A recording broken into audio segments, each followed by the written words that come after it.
Jennifer Norman is a Korean American adoptee, single mom, and the founder and chief of Human Officer of the Human Beauty Movement, a certified B corporation on a mission to instill every human with the beauty of self love. She is a passionate person about diversity appreciation, humanitarianism, and inspiring others to be their most exceptional self. Welcome, Jen. Thank you so much. Thank Welcome. you so much, ladies. Yay. So great to be here in good company. We'd like to kick off our shows by asking each of our guests, what is the most beautiful thing about you today? The most beautiful thing about me today is that I am feeling so much abundant joy. I woke up this morning with a big smile on my face. It's a gorgeous day here in Los Angeles. And I just said, you know what, today is going to be the best day ever. And I typically try to wake up like that. But this morning I went into a deep hour-long meditation and I just felt so soothed and calm. It really helps me to just shroud out everything that's going on in the world and really focus on self-regeneration and self-healing so that I then in turn will be able to help more on the outside to other people. Nice. Do you have a Wow. meditation practice like every morning or? I try to do it every morning. Sometimes it just whenever the impetus strikes, I might just sit if it's like midday. Sometimes after lunch, I'll just get into a bit of calm, throw on my headphones, listen to some binaural beats and try to get into a meditative state. And I sometimes will do it to clear my mind completely and just try to empty out everything possible. And sometimes I think about guiding myself through a little bit of a journey, but more often nowadays, it's mostly to try to empty my mind because that's when I find most inspiration starts to hit, interestingly enough. Yeah, when you have That's- space. Yeah. Yeah, getting into a good headspace. You're inspiring me to feel so positive. I'm like, oh my gosh, that's so fun and beautiful to wake up and be like, this is just going to be the best day ever. And the weather's great and things are lining up and the energy's good. So I love that we can have that energy as we start this episode with you. Thank you so much. Thank you. And okay, so Jennifer, as you know, this podcast, Tamsin and I have set out to decode this elusive concept of beauty and hear from others about how they define beauty, how they see it, their relationship to it, etc. So just starting off, I wanted to hear, well, both Tamsin and I want to hear how you view and relate to beauty, or how did you view and relate to beauty growing up as a Korean American adoptee? Boy, is this a long road. It was quite a journey back to self, as it were, because in my early days, I would say that, early on, I was a Korean American adoptee. My adoptive parents were both Caucasian. They had 3 of their own Caucasian children at the time. And then they went on the year after I was adopted, a couple of years after they adopted my sister and brother from Vietnam. And so there were 3 of us that were Eastern Asian, 3 Caucasian. And so we really didn't think very much of it because my parents instilled in us at a very early age, you are American, so you speak English, like all traces of our previous heritage were completely eradicated. And it wasn't until I think that others started to treat me differently. And it was probably when I was in like middle school, like, elementary school, middle school, where you start to get teased because you look different. Where did you grow up? I grew up on Long Island in New York. No way. Okay, I'm from New Yeah. York. Oh, where in Yeah. Long Island? Smithtown, Long Island. Oh, okay. Yeah, well, on the North Shore. And so, highly, highly Caucasian suburb of Long Island is where I grew up. Not very many, Asian people at all, and not very much culture as far as, Black people either. And so it wasn't until I started, coming into, my teens and whatnot, where I really started to feel like a misfit. I felt like I just like the things that I liked, the things that I felt, and it's hard to express when you're young anyway, and figure out yourself when you're growing up and all that. And so a lot of times we're taking cues externally. We're looking to other people, we're looking to magazines, we're looking to, back then it was magazines, now it's the internet. And we're looking at TV and we're trying to find cues of what beauty is or what people view as what is beautiful. And it's very superficial, it's very on the outside, but it absolutely affects you internally, because you are, you know, internalizing the feeling like you're not beautiful, you're not good enough, you're, you know, you're kind of like, you know, second class. And so what I did was, I think that my tiger instinct started to come out, and I threw myself into all sorts of extracurricular activities. And so I was like, you know, the great student. I did ballet, I did tap, I did gymnastics, I did piano, I did art, I was on every school, you know, probably every school team. It was kind of Wow. interesting. And Do then you I think you were overcompensating? I was overcompensating. It Yeah. was complete a compensatory behavior, overachieving, Mhm. trying to get to this sense of worthiness and accomplishment and this feeling of success, or you know, that I can do these things despite what anybody thinks. And and I started to get a little bit of a chip on my shoulder, a little bit of a rebellious streak, where I was like, oh, if somebody can do that, I can do that. I know I can do that, you know. And so I became extremely competitive, which propelled me in my career and some of my aspirations from that standpoint. But did it propel my happiness? Probably not. I felt like there was truly this emptiness inside me that was trying to be filled with activity and things, and, you know, all of these, you know, accolades and whatnot. But it's very much a case in point from a psychological standpoint, that if you do not feel whole and self-confident and that self-love inside, no amount of money, no amount of things is going to help you achieve that. It's really all, it has to start from you really loving who you are and working from there. So many of us, you know, whether we're Korean American, whether we're adopted, whether we are just, you know, humans growing up, we all tend to do that. It's a very common behavior. And so what I learned much later in life, because, you know, once you get to a point of success, I think Jim Carrey said it best when he was like, you know, I wish everybody could achieve this kind of success, that then you realize it's not the answer. You know, you go through Mhm. that only to recognize that, you know, just like the Wizard of Oz and Dorothy, you had it in you all along and you just didn't know it. And you were searching everywhere for what beauty is, or for validation. But it really all comes and stems from you and your love and your confidence in yourself. And so that Wait, is, hold on. So what happened at that transition? Like, what was that turning point that made you realize, like, this isn't what makes me happy? yeah, I will fast forward and talk about my son.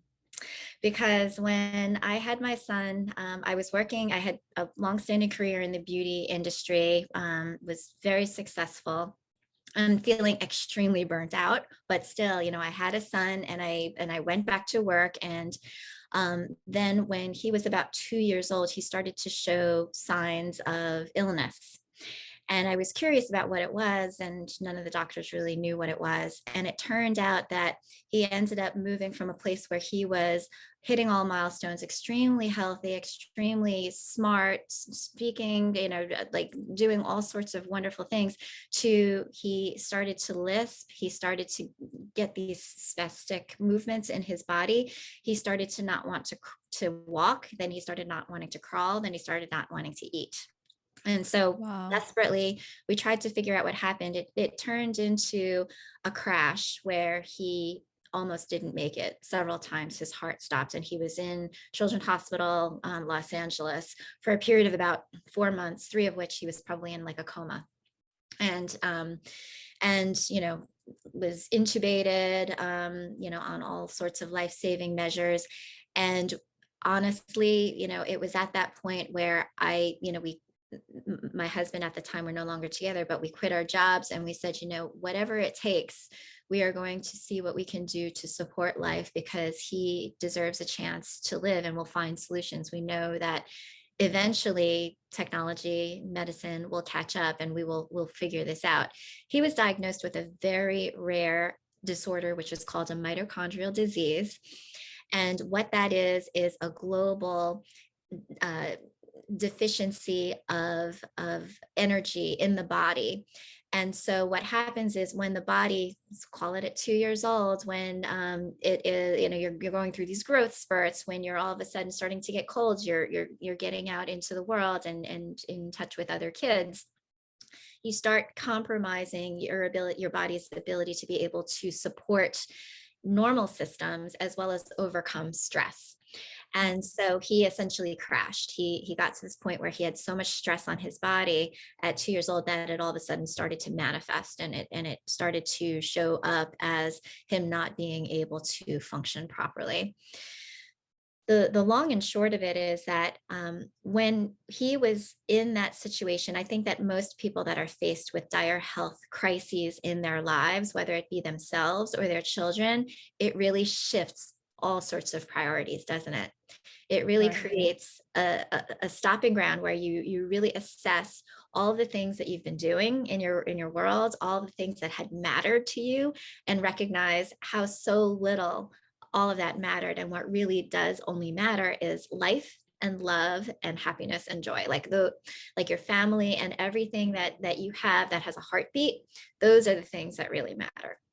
And to me, even though he was in this situation completely like helpless, for a long period of time, I saw so much beauty in his spirit, in that he wanted to live. He wanted to go through this. And I believe, like, a lot of kids come down, and I'm a very spiritual person these days. And I believe that there are these angels that come down in human form and teach us these valuable lessons and really bring out the heart and bring out the soul in us that really, has the power to change and to heal. And so I really, at that moment, chose to eradicate everything that was important to me before and just focus on the things to me that really built my joy and that I found joy with. And lo and behold, he started to wake up. He started to get better. He started to do a number of things, but because his condition is progressive, he tends to have these relapses. But he was not expected. His diagnosis and his prognosis was that he wasn't going to make it past 3 years old. He just celebrated his 16th birthday. And so, Yay. What's his name? his name is Kyle Everett Norman. Kyle. Oh. And he has inspired in us so many lessons, not only to me about what real beauty is, having worked in the beauty industry all this time and thinking about the makeup, the hair, the skincare, how I'm going to sell this, like all of those things, which are okay and fun, but it's not what real beauty is. It's almost like I flip it on its head. I say, like, beauty is something, it's an inside job. It starts from inside. And then once you feel real beauty, then go forth and manifest however that, you wish, if you want to change your hair, if you want to change your face, if you want to change your body, if you want to change your clothes. I mean, all of that is up to you if you feel that you are in true alignment with yourself. And that, to me, is what beauty is all about. It's that alignment, and it's that expression of love of self and then love of others. Oh, I love this. That's incredible. I think this Yeah. is like a good segue to talk more about what you do for work. Because when we were researching you, I mean, you're like the epitome of multi hyphen, which I love. And I'm so amazed by, I can see the connection with all the projects that you do, even though they're vastly different, right? So, Mhm. you mentioned that you've had this long career working in the beauty industry, Yeah, and then you founded a lifestyle brand called the Human Beauty Movement, which that's really right. focuses on radical inclusivity, Mhm. holistic wellness, and sustainability. That's right. And so I'm curious to know, what does radical inclusivity mean to you? And how does this play out in your brand, the Human Beauty Movement? Yeah, certainly my own experiences have definitely shaped what I'm hoping to see as far as an evolution of change in the world. And so, the feeling of acceptance as a Korean American adoptee, like, I would never want anybody else to feel the way that I felt when I was young. And so, if there are any words of wisdom or of a support or assurance that I can give to young people as they're growing up to help to enrich their own self-love journey and their own self-identity journey, then I want to be able to proffer that. Additionally, my experience with my son. He lives on life support today. He is in a wheelchair. He's non-mobile, non-verbal, yet he is so strong and so powerful. We'll call him our little wizard. He's like, he's just like this incredible, sensibility where, he comes into a room and the room changes. You can feel hearts cracking open. And, he elicits compassion. He elicits just this empathy and this love. And so for people to just judge people by what they look like or what they're capable of is really discounting their true power. And so the notion of radical inclusivity to me means that no matter who you are, you matter. No matter what your age is, your race is, your abilities, who you love, what you're, where you came from, what how wealthy or not wealthy you are. I mean, everybody has a story to tell. Everybody matters. And I want that to really be something that is spread so that we don't get to this place where we think, okay, these are exclusive places. Only XYZ people can go there, or XYZ people can have this. I want it to be so that we really think about everyone and everything that we do, and see what we can do to facilitate openness and acceptance and accessibility. I can't tell I you how love many. that you have, Yeah, sorry, go you ahead. have this one product with Braille on it, Yes. which I had never heard of, and I'm like, oh my God, this is brilliant. Yeah, I And have I to, have, yeah. I mean, like I have a half of my family is deaf and hard of hearing. So that world is very important to me. And when I see things or companies or organizations be really inclusive of the deaf community, it's just like you don't realize like deaf and hard of hearing people can actually hear music. They can experience music. And so when like music people include them in it, it's so, it just shifts like my perception of what they do. And then when I saw that product with the Braille, I'm like, why don't these other products have this? It's so simple, right? It is, and that's the thing. A lot of times, because businesses are really all about being, we're in business to make money, and so there are a lot of things that we cut corners on and whatnot. I'm saying we as the collective society, not we myself, but I recognize that there are these things, these special things that we can do to be mindful that may not necessarily break the bank, but they let people know that we're thinking of them and that we care, and that we offer it because it is a service in order to help to potentially make anybody's lives easier. And the beauty of being an indie company is that, and being self-funded, frankly, is that I'm able to do these sorts of things and prioritize inclusivity and prioritize accessibility.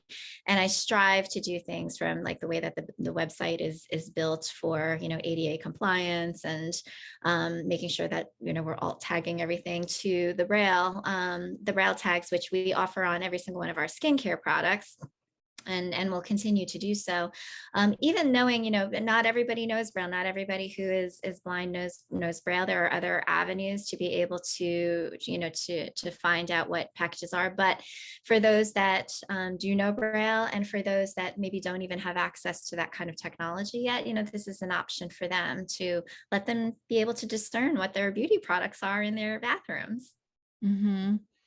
Wow, Jen, I love that. And when I think of those people who previously did not have access to those types of products, and now there's something on the market for them, and how much it's like you watch those feel good videos of like a kid putting on glasses for the first time or hearing aid for the first time.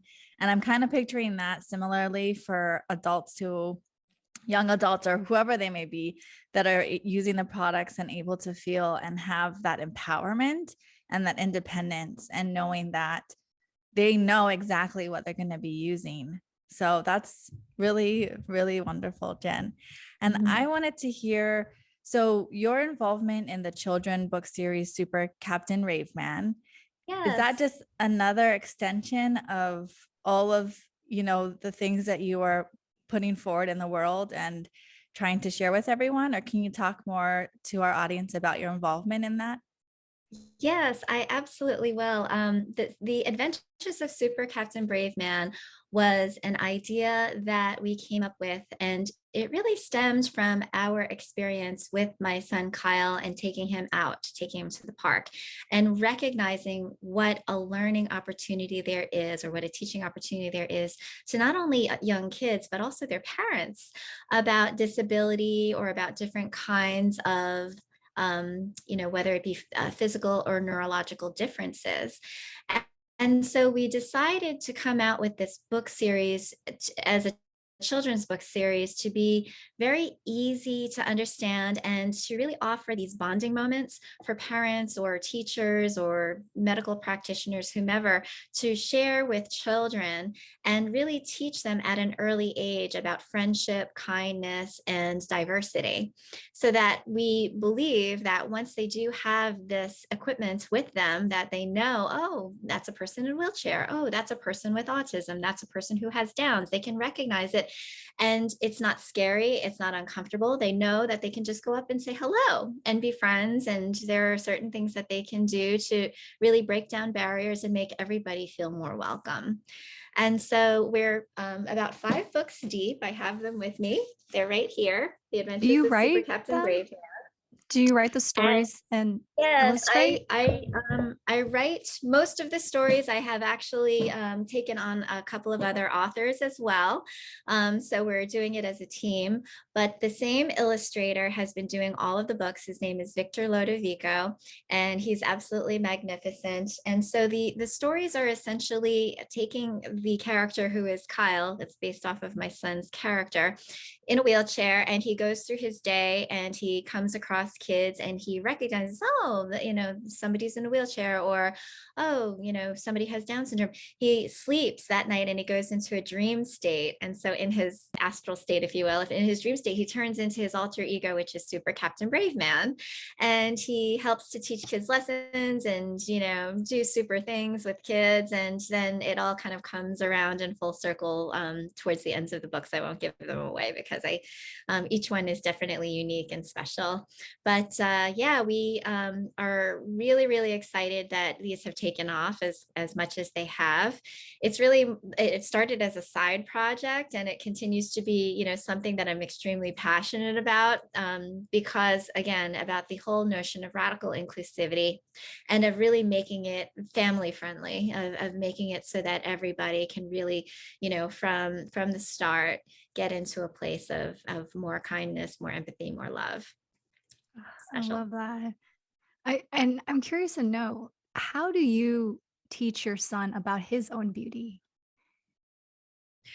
Yeah, I will say that there's nothing for me to teach him because he already Mhm. knows. I truly believe that. I feel that he knows his specialness. Yes, I mean, I can sense that, that he's a teenager now, and so he doesn't really like for me to coddle him very as much as he used to when he was a youngster. I'm sure that he goes through the same things that a lot of teens do, but essentially, he knows that he is surrounded by love. And I often think to myself, because, a lot of people will look at him and their hearts will pour out and they'll feel like, oh my gosh, they feel almost sorry for my son and his situation. But I say to myself, and there was a point in time where I think that there was like this ravenous desire for me to try to find solutions and to try to find answers. And I was driving myself crazy, and I probably wasn't, helping very much because I was getting stressed out about it until, I think that it was almost like this angelic voice came to me and just said, let it flow, let it be, like that he is how he is, and this is perfect. The way that he is Mhm. perfect.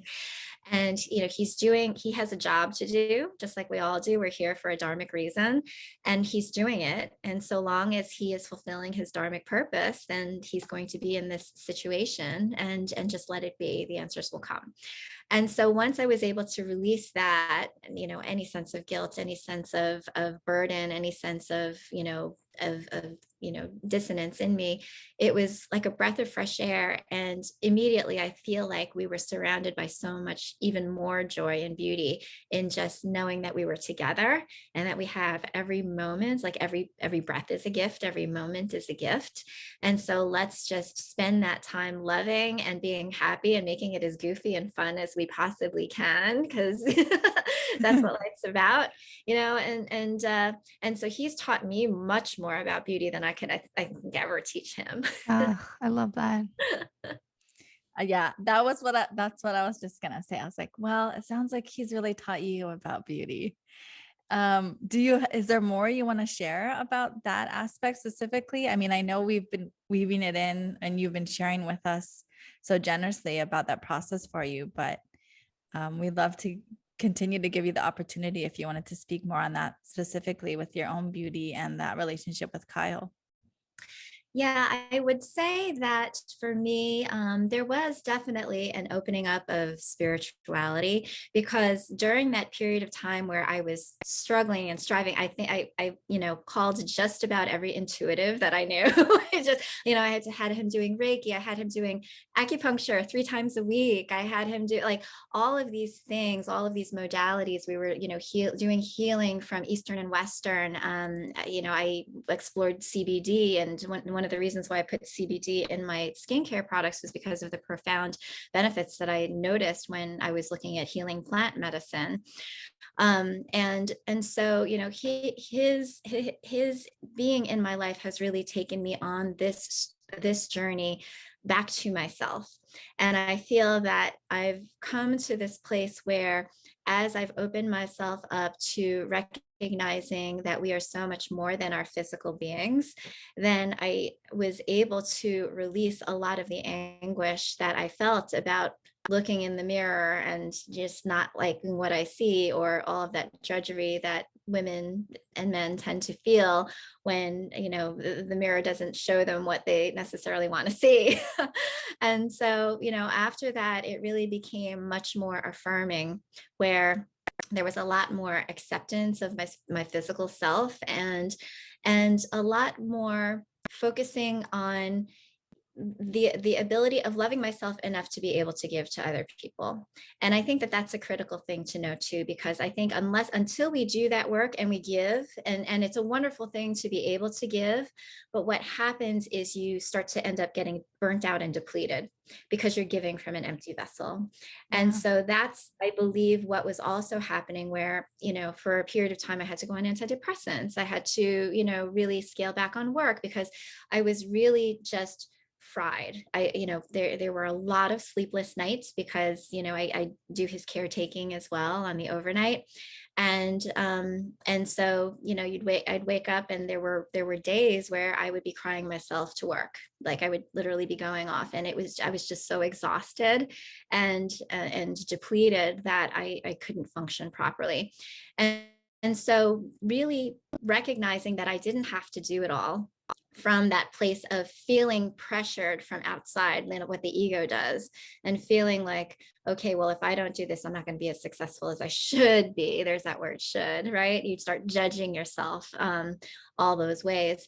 And so recognizing that, if I were to just release all of that and just focus on the here and now, what's right in front of me, and knowing that if I start from a place of loving myself and then give after that and not before, then it will always be regenerative. It will always be, additive and cumulative, and will be able to best serve from there.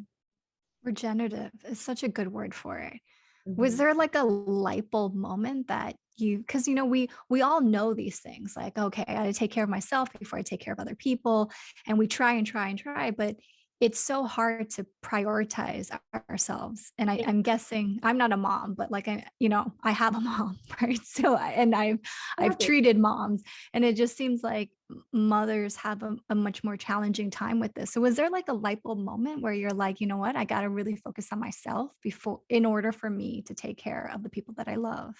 A lot of times what happens is, just like me, it gets to where you hit rock bottom. and hopefully we'll be able to show this message to people early enough that they won't have to hit rock bottom before they're able to figure this out for themselves. And so, yeah, I mean, there was crises after crises, whether it was, my son going into the hospital, whether it was my second divorce, whether it was, just like all of these things where it eventually got to the place where it was like survival mode. And I would never want for anybody to get to that place. Unfortunately, with depression and anxiety and those rates being what they are after COVID and continuing with mental health crises. I mean, this is the work. This is the work that we are here to do. This is where it matters most. And it's not that we need to fix ourselves or that we need to fix other people, is that we are really here to love ourselves and not think of it as fixing or that we have a problem or that we're broken. Because the more that we entrain ourselves with that kind of language, the more that we believe it. And so the more that we can, think to ourselves, this is a place where I need to just stop. I need to focus on myself. I need to quit. And it's okay. You have to understand that, this is no place for ego. This is no place for worrying about what anybody else will think of you. It's really all about you and your relationship with you, because that is the most important thing. And so, yeah, there were probably a series of moments where I came to those critical places and those critical junctures, but then it's a practice. It's a daily practice over time of meditation, of making sure that you're eating the right foods, of making sure that you're getting your exercise and you're getting your sunlight, and all of those little things that we tell ourselves that we should do, and then we ignore it, and then we're on our phones all day or we're on the computer all day. I mean, it's just recognizing, okay, what can I do every single day to get to a place of more healthy, nurturing habits that will get me to a place of more longevity and sustainability. And then that way I will be better able to serve other people. And so, yeah. Those are great. I mean, those are great tips for our listeners too. All the things you named about getting outside, eating what makes you feel good and alive, getting your sleep, all of those things. The other thing that I noticed when I was browsing your Instagram was a series of portraits you took of other people with a mirror that you also have included in your line. Mm-hmm. And the way that you captured them, capturing themselves in the mirror was really, I mean, I just loved it. I was like, wow, that is just, it's artistic and it's beautiful and it's just a cool opportunity. So what about mirror work for you? Is that something that you do regularly as well? Or was that really pivotal for you as a tool during this process? It's interesting because the idea of mirror work, a lot of people think it's narcissism, when you go and you're staring at yourself in the mirror, and certainly there could be that. It's like, oh, I'm just doting on myself and I love myself and I love the way that I look. And that's grand. And that's fine for what it is. But more often than not, we stare at ourselves in the mirror and we're judging ourselves and we don't like what we're seeing and we're nitpicking and we're like the smallest little thing, a hair out of place, a freckle, a wrinkle, a puffy eye, like we start to micro analyze everything that's wrong about us, especially as we're getting older. It's just a common thing because we and then we start, because it's like dermopsychology, we start thinking, oh my gosh, there's something wrong with me. I look sick, I look unwell, I look unrested. And so can we use the mirror as more of our friend? Can we flip the script? Can we say to ourselves that I am beautiful the way that I am, with no makeup, with like frizzy hair, just got out of bed, because I'm alive and I'm vibrant and I have air to breathe. And so, doing those things that are focusing, where you can like stare at yourself in the mirror and do some breath work. Sometimes it's also good to do it with a partner.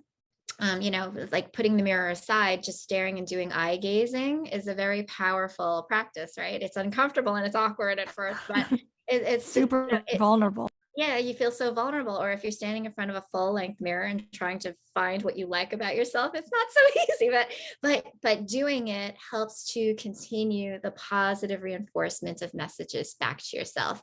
Putting sticky notes or writing in sharp, like some people use a dry erase marker on the mirror that we sell. It says "Hello, beautiful human." It's inscribed right there on the actual mirror. And so, yeah, I did that as just like a fun little experiment. I went to Desert Hearts Festival and I brought the mirror with me. And I went around and I started taking videos of people staring at themselves in the mirror because it's unexpected. But then when they see the inscription that says "Hello, beautiful human," it all of a sudden makes them smile. And it just brings a little bit of joy into their lives. And so that's what I want to encourage. It's like, well, helping the mirror to be our friends and to continually do that work of self-reflection, pun intended, of really reinforcing all the positives. I love that. We had a guest, I think it was Amrit's episode page. So Amrit Singh is a beauty wellness acupuncturist based in Canada. And we were talking about how it's so normal to talk down about ourselves, but it's not normalized to like hype ourselves up and like, share with the world like all the things that we love about ourselves. But it's so normal to like show up and say, like, oh, I hate this about myself, hate that about myself. So I Mhm. can really see how this mirror work Yeah. can really change your perception and how it's different than narcissism. It's like you're cultivating empathy for yourself as you do this work. And in narcissism, there is no empathy, right? Yeah. And that's one thing, because we start to judge ourselves. Oh, I don't want to be a narcissist. Well, erase all that. Just don't even think about that. Think about how you are helping to contribute to making yourself larger, how you're, because when you say, oh, I don't like this, like you're shrinking yourself and you're making yourself small. Yeah. If you can help it to elevate and expand your power and your greatness and all of the wonderful gifts and talents that you have to share with the world, rather than being scared to do it because you think you don't look right, or that you're afraid to because of how somebody else is going to perceive you, like tell yourself that you are worth it, to believe that you deserve it, and good things will come. I often like to tell this amusing story from back in my early days when I worked at L'Oreal. There was a young starlet who we had signed for a hair color brand that I had just launched called Feria. It's still around today. But this starlet, when she was getting her hair and makeup done, would just stare into the mirror and say, "Superstar, superstar, Love superstar." it. And we were like, "Oh dear Jesus, like what the," like we thought something was wrong. We were like, this person is insane. Like we were just like, oh my God, like everybody judging Oh my God. I would be as, next to her, as like we staring at myself saying, superstar, normally superstar. superstar. But do you know who that young starlet was? It was No, you're Jennifer. going to tell us? It was Jennifer Lopez. Oh my God. Yes, J-Lo. Yeah. And so I tell that story because if you think about like just starting out and all of the naysayers and and how hard it is to survive in the entertainment field, let alone as, a Latina woman, all of the things. But she was able to persist because she had that confidence and she believed in herself. And it takes a lot of chutzpah to get past all of that and the rejection after rejection and the naysayers and all that. And you can't do that unless you have a good, strong sense of self. Everything that we perceive is a self-reflection. It's like, if I can go out in the world and be like, the world is amazing, it is gorgeous, or I could be like, oh, the world sucks, and both times I will be right. It's just really however, whatever's going inside you and how that bounces off of you and how you're energetically vibrating at that moment could either rub you the right way or the wrong way. And so it's interesting for that person to do the investigating. A lot of people will start weighing in and investigate themselves, and then and it becomes this cycle of non-productivity. Certainly that's what a lot of the news these days is. But yeah, I think it really is an individual by individual thing. It's like focus on yourself before you focus on other people, and then you'll be spending energy much more wisely than otherwise. Yes. So, Jen, you kind of touched upon aging in the previous question. Yeah. And so, obviously, for people who aren't watching this on YouTube, Jen looks fabulous.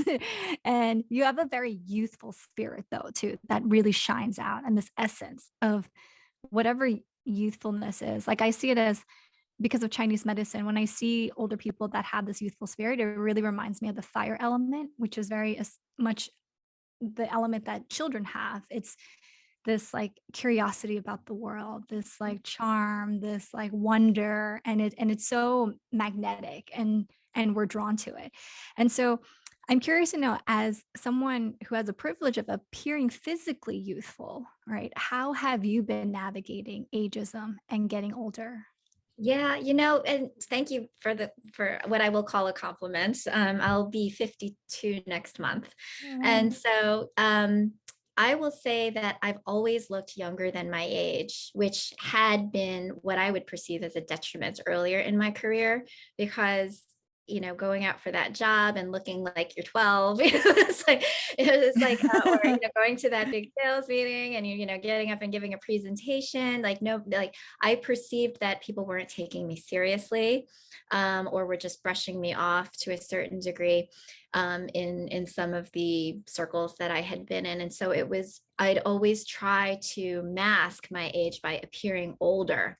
And so I'd cut my hair short. I'd try to appear very professional. I would, carry the briefcase around, and then that wasn't me. And so what I had recognized is it's best for me to just be me. And it took me a very long time to get to that place. And I know that there's always this, okay, in this situation, you need to be more professional. And I am a bit of a shapeshifter. I know that like if I'm in a certain situation that, dressing a certain way is a good thing, because it's like it helps other people to feel more comfortable and not let the conversation just dwell on what I'm wearing or that sort of thing. But the best thing that you can be is you. And so as far as ageism goes, what I'm finding it now is that, now that I am much older, it's like, gosh, the young kids these days, I'm like, they are amazing. And so I'm like, Yes. I'm guilty of it too, because I'm like, they are so quick. They're so smart. They're so, agile in terms of their ability to work. Yes, the attention span is much different now than it was before, but I'm guilty too. I think that it's almost like, the adaptability. I've always felt myself keen on the idea that adaptability is longevity. It goes with human nature, it goes with natural science as well. Is like the ones that are better able to adapt will be able to stand the test of time. And so the nice thing about age, or being my age now, is it almost doesn't matter. I feel like it's a lot less of a concern that it was before, where if somebody were to go out into a new job at the age of 51 years old, they'd be like, oh, forget it. They're over the hill. It'll be they're dinosaur, like those kinds of things. But then I think that so long as a person is true to themselves and loves what they're doing, then the concept of ageism, like a lot of things in society, is starting to melt away. People are living a whole lot longer, and if Elon Musk has his way, we will never die. So age is almost becoming irrelevant. Plus, with the cosmetic surgery industry being the way that it is, I mean, there's a lot of people that I would never be able to guess their age, older or younger. And it almost doesn't matter. It really does matter about that spirit that you have, and how you the interesting thing with me and in my particular family is we like to keep things light. We like to keep things fun and engaging. We're big Disney fans. We're big Marvel fans. We like just geek out over like things like that too. So, we keep it fun and we keep it entertaining from that particular aspect. And so if we call that a youthful spirit, then okay. If not, I just call it, having a good time. Well, it's certainly helping. It's certainly a type of a youth serum, definitely. So speaking of, if Elon has his way and we're gonna live forever, but then if we really don't, Tamsin and I are so curious to hear what your beauty legacy is, what you are choosing to leave behind. And the funny thing is, when we get to this question, I already feel like I'm like, oh, I could tell them what they're going to say. And then people will surprise me and I'll be like, oh, that was different than what I thought. So no pressure for your answer, but what will your beauty legacy be? You have so many to choose from, but what, was it? Tell us. Yeah, honestly, I think of myself as a vessel for a message. Like I'm not really as concerned about what my legacy is that I'm leaving behind, more so than the work that I'm choosing to do right now in this very moment. And I'm sure that that will evolve because everything evolves so dramatically. Like who can really perceive what the world is going to be like in 10 years, 20 years? It could be dramatically different. But what I will say is that I want to be able to create a culture that is more loving, that people feel that they can continue on the path of self-love and self-acceptance in a safe way, and that we help to, open up the doors for more people to have a seat at the table, regardless of any of the isms that we tend to face these days. I would love to see, ourselves as a society breaking down those barriers and really coming to a place of just, we are all in this human soup together, and let's just have a good time. I love a human soup. It's like alphabet soup for us. Well, thank you so much for joining us today, Jen. It was so incredible to hear your story and just like witness your spirit. And it's so palpable. And well, we're going to have all of your information in our show notes, but please tell our listeners where they can find you and how they can support your work. Oh, thank you so much, Tamsin and Paige. Yes, the Human Beauty Movement, Humanist Beauty, and Super Captain Brave Man, you can easily find by Googling those keywords. You can easily find us on Instagram, Facebook, even TikTok. We're on TikTok, yes. Pinterest, you name it. We're pretty much everywhere, but Googling or just going to those websites are the best way forward.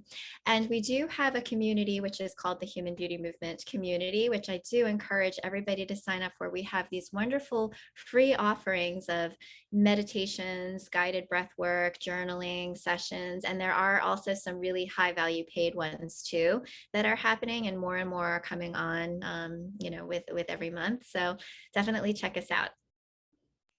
Thank you so much, Jen.